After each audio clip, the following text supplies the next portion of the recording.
Oke, Assalamualaikum warahmatullahi wabarakatuh. Sebelumnya saya ucapin terima kasih ya kepada mahasiswa semuanya yang masih setia mendengarkan kuliah dari saya. Untuk pertemuan minggu ini, kita akan melangkah lebih jauh, membahas lebih jauh mengenai kromatografi, yaitu kita akan membahas KLT atau singkatan dari kromatografi lapis tipis dan KK atau kromatografi kertas.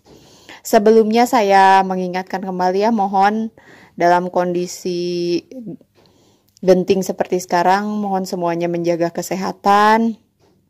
Terus jangan lupa juga makan makanan bergizi, dan yang paling penting adalah tidur yang cukup ya, karena kebanyakan mahasiswa mungkin ada yang suka begadang. Jadi kalau yang masih suka begadang tolong dikurangi ya, karena tubuh kita itu memproduksi hormon endorfin itu efektifnya di sekitar jam 10, jam 9 sampai jam 12 malam. Jadi mohon jam 9 atau jam 10 malam tuh udah mulai tidur ya.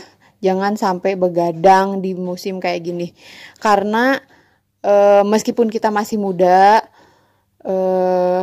dan punya daya tahan tubuh yang kuat, tapi itu belum tentu ya. Kalau kita gak bisa jaga kesehatan, bisa aja imun kita drop, apalagi kalau sering begadang.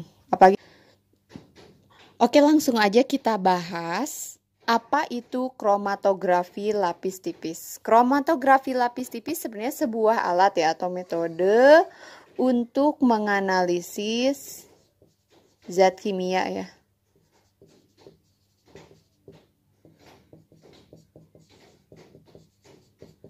Bisa secara kualitatif maupun kuantitatif. Nah, tapi yang akan kita bahas di sini adalah lebih ke kualitatif. Apa bedanya kualitatif dan kuantitatif? Kalau analisis kualitatif, kita ingin mengetahui keberadaan suatu zat. Ada atau tidak suatu zat dalam, misalkan kalau di fitokimia, dalam ekstrak tersebut atau dalam simplisia tersebut. Nah, sedangkan kalau analisis kuantitatif adalah